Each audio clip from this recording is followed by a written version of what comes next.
Hi guys! Ayan, kumusta po kayo? Nagbabalik po kami sa panibagong episode ng In the Right Corner. Kasama pa rin ang nag-iisa kong kuya na wala akong choice, si Kuya Dwayne. Hi, hello. Kuya! Nandito na naman tayo sa isang edisyon ng In the Right Corner Podcast brought to you by wala pa rin tayong sponsor. Oy, malay mo, by the time na in-edit natin to, may maliligaw na. Ako, kakasabi ko lang sabihin mo, anong sino magiging sponsor? Pigrolac?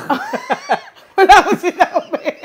Ayun, sasabi ko kasi yung master. Potok na potok yung chan ko nung unang episode. Oo, pero ang ganda ng conversation nung unang episode. Oo. Guys, alam nyo walang script. Guidelines lang yun kasi mga isang taon na po akong pinagpa-practice pero wala pa akong gawa. Ngayon, na-feel ko na gawin na natin to, so ginawa namin. And so far, ang ganda naman po ng kinalabasan. Makikita nyo pa yung sa mga social media pages ko, Almira Shilian. Doon lang yung nakakalat. At dahil po dyan, susundan natin yan ngayon ng napakagandang topic. Pero before that, kung may mga comments kayo about the previous episode, feel free to drop your comments. Wow, naghamon ka pa. Pero keep it cool, keep it peaceful, keep it conversation lang. And sana, nakatulong yan sa inyo ng mga kapatid nyo, ng family nyo share na pag-usapan. Din. Yun. At dahil nga dyan, kung yung sinasabi ko kanina, hindi pwedeng hindi natin yung sundan ng napakagandang topic na feeling ko dito talaga medyo, ibang magiging pitik neto dito dahil lagi niya itong sinasabi sa akin. Hindi ko alam yung topic. Oo, pero it's all about friendship. Friendship? Yes. What about friendship? Eto nga yun. Is it okay na mag-unfriend ka ng friend mo? Hindi lang social media. Like, okay, block ko siya. Uso na kasi ngayon yun i-block mo, i-restrict mo, hindi lang ganon. In general, as you, hindi as social, hindi yung dahil na social media yung, akala kasi ng mga tao na ang pamatay ng friendship ngayon is Facebook, Instagram, alam mo yun, kung pina-follow ka niya, pina-follow mo siya, pag in-unfollow mo siya, like sa ibang celebrities, di ba, mabilis silang nakikita na, in-unfollow, so naging issue.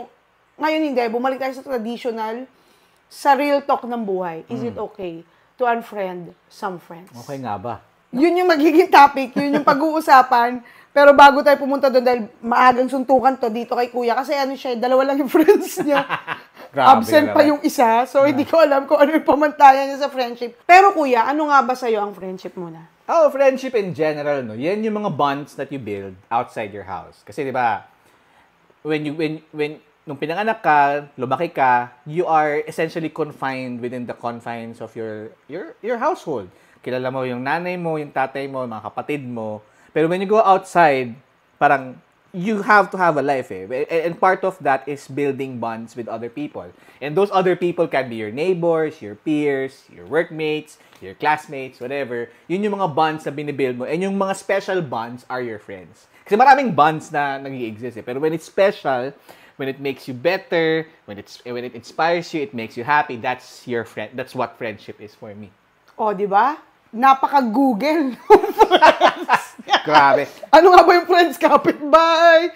Samantalang ako, pag tinanong mo ano yung friends sa'yo, for me, sila yung kasama mo, yung cliche man, through thick and thin, yung sinasabi nila. Actually, ako sa masasaya, sa mga hindi masaya. Yung lagi mong, yung hindi mo family, literal, pero family mo in your life, yun, isasabi ni Kuya paglabas ng bahay. Ano pa ba? Ano ba yung mga definition nila ng friendship? Ay, nako, may flimsy ako na diba? definition ng friendship dati. Ayan na naman. Dati, nung bata ako. Ano muna yung flimsy? Flimsy yung whatever. Yun yung bobo moment ko. Yeah, what I'm trying to say is, meron akong bobo definition of friends or friendship. Kapag naaakbayan mo ang isang tao, nung bata ako, pag naaakbayan mo isang tao, yung naakbay, kaibigan mo siya. Pag hindi mo nagagawa yun, hindi kayo magkaibigan. Oo. Nung bata ka, ngayon nakakatakot na. Oo, kasi cancel ka. Oo. Hindi, tsaka pag inakbayan ka, yung ngayon, di ba, parang may tendency ka na magdududa ka, oops, ano kayang ano nito?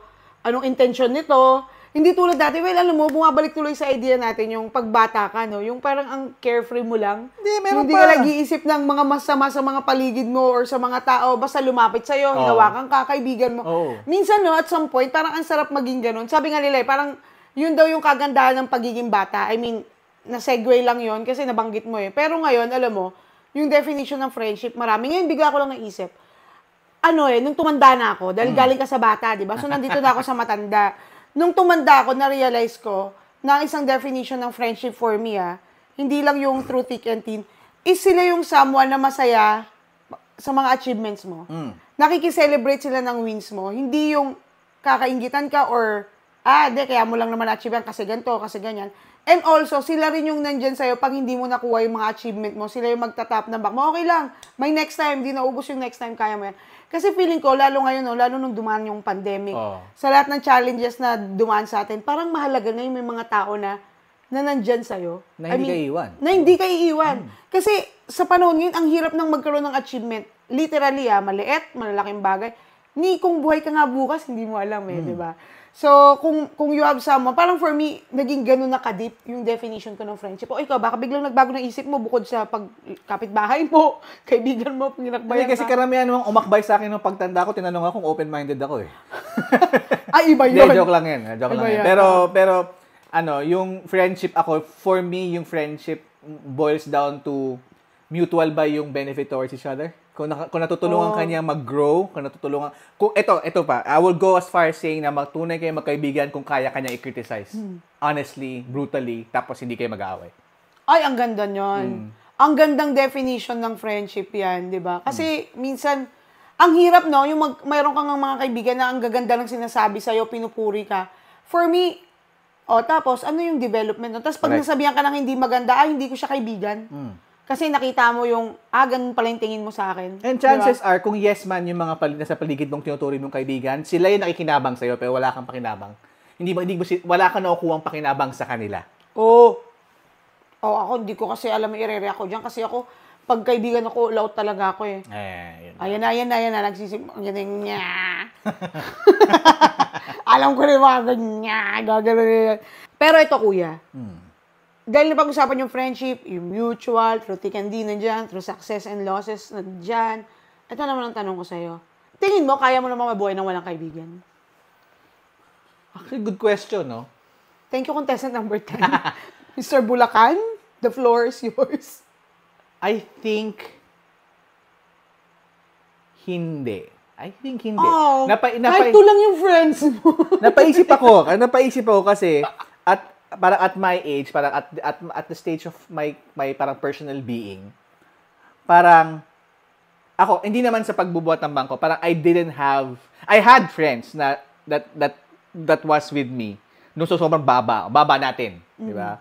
Pero yung after that, parang I feel like kapag naramdaman mo na kasi yung achievement, a certain level of achievement, hindi ko sinasabing hindi mo kakailanganin ng kaibigan, pero I would say kakailanganin mo ng less na kaibigan. Maganda yun. Bakit mo nasabi na kakailanganin mo na less na kaibigan? Kasi hirap ba i-maintain pag maraming friends? Well, hindi lang yun. Kasi, ako napanood ko to sa Naruto. I'm a Naruto fan. Yung si Naruto, bago mamatay yung parents niya, ang habilin ng mama niya is, isa sa mga habilin ng mama niya, among many things is, have friends, but not a lot. Ganda nun. Kasi kapag hindi ka kakargahin ng mga kaibigan mo towards the end, iilan yung sasama sa'yo. So, ano yung point ng pagsama ng 30 friends, pero yung dalawa lang yung nasa finish line with you? So, kung ang tanong ay, kailangan mo ba ng friends? Oo, pero hindi mo kailangan ng madami. Ikaw, marami ka ba ang kaibigan? Marami akong kaibigan. Oo. Sabi ko nga to na yung mga kaibigan ko, may category sila. Iba-iba, may friends ako na ganito, para sila sa dito, may friends ako na para ganyan. Pero kung para doon sa tanong na yun, kaya ko bang mabuhay ng walang kaibigan? Kung ngayon mo ako tatanungin, hindi. Pero, kaya ko rin mabuhay na yung pamilya ko lang yung kaibigan ko. So, essentially, parang hindi mo rin kailangan. Hindi naman. Okay lang ako nandyan sila, okay lang din ako nawala. Kasi habang tumatagal, totoo yung sinasabi mo yung buhay natin parang finifilter yung mga tao sa paligid natin. Right. Like ako, oh my God, kaibigan, nalilito na nga ako kanino ako sasama Pero na-realize, ito recent lang tong nangyari. Recent lang tong realization na to. Nagkasakit ako, alam mo yan, na-hospital ako siguro last month. Tapos na-realize ko, mag-isa lang ako. Tapos doon ko naisip na parang, syempre pag may sakit, my God, pag may sakit ako, emotional talaga ako. Pag may masakit nga pusod ko, emotional ako. Oo naman. Hindi siguro, parang yung feeling na, di ba, pag nasa hospital ka, tapos yun lang yung corners na nakikita mo. Well, I have someone that time, pero iba pa rin talaga yung na-realize ko na nandun ako sa kanilang lahat. Pero nung ako na mag-isa, walang nandun. I mean, some friends dumalaw, pumunta, gano'n. Pero siguro, dahil siguro emotional vulnerable ako, I don't know kung tama English ko, pero napanood ko lang yun sa TV. Mas nakita ko, mas makikita mo pala yung mga bagay na wala sa'yo. Correct. Nung ikaw na lang yun nandyan para sa sarili mo. Ako naman, nung na-hospital naman ako, very similar to your experience, no? Pero ako, tama, hindi ako, very rare nakakita ako na talagang tinuring ko kaibigan na dumalaw sa akin.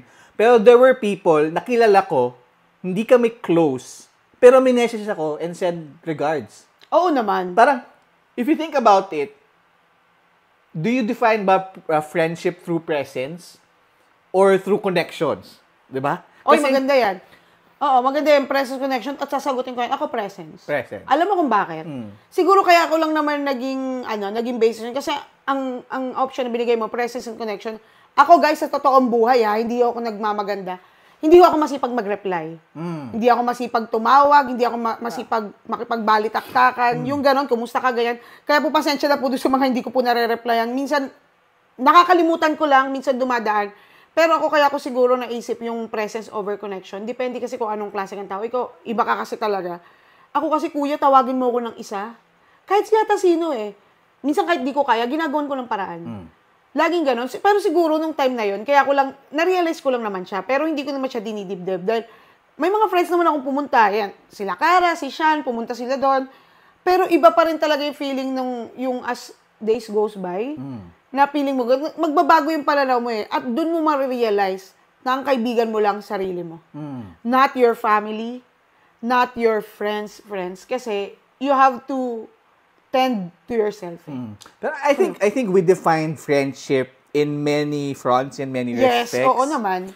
Pero, pupunta na tayo dun sa main talaga na meat of the topic. Ano yung standard mo at which you will say, friendship over. Done. Unfriend. Naku, hindi ko alam kasi mabilis akong magpatawad Pero ako kasi kuya, dati pero feeling ko rin ngayon nagbabago. Talagang magbabago change is constant. Pero alam mo ba dati kuya, dumating ako sa point na kaya kong magpasensya, kaya kong magpatawad. Gawan mo ako nito, kaya ko pang i-bargain sa sarili ko na, nagkamali ako sa kanya, kaya ito nagawa sa akin. Pero pag dumating ako sa sagad-sagaran, talagang dulo, kaya kong hindi kausapin yung tao. Kahit sino. Parang ako, pag done deal. Pero kasi ngayon, hindi ko na ma-define. Parang alam mo yung pag, siniraan mo ako sa iba, di siya yung walang bait sa sarili dahil di siya naniwala. At ano pa bang pwede kasing dahilan? Jowa, hindi naman. Wala naman akong naging kaago sa jowa. Kasi yun yung mga common na parang ganon. Siguro, merong hindi naman tapos na tapos, no? Pero meron ako sa feeling ko ngayon yung kapag ang hirap itawid. Mag-set ka ng example. Baka gusto mo mag-name names. Parang hindi ko gagawin. Parang ako siguro, baka pag hindi ako na-appreciate. Tapos nakikita ko, ang hirap talaga itawid. Next topic, let's mag-bank tayo on that. Appreciation. Kasi appreciation. Kasi may gradients of appreciation. Kailan mo sinasabi na hindi ka na-appreciate? Next, on In the Right Corner with Almira Shil and Kuya Dwayne. Number 1, pagka ang hirap talaga ito. May hugot ba? Meron ba? Hindi naman, nag-iingat lang ako kasi syempre, mahirap yung mga tao yung assumptions nila na, o gano'n. Pero wala po talaga, parang general lang to. Pero siguro yung appreciation, yung ang hirap talaga. Ikaw na lang kasi wala kang mga friends. Ako naman, okay ako mag-unfriend. Pero it will take a lot.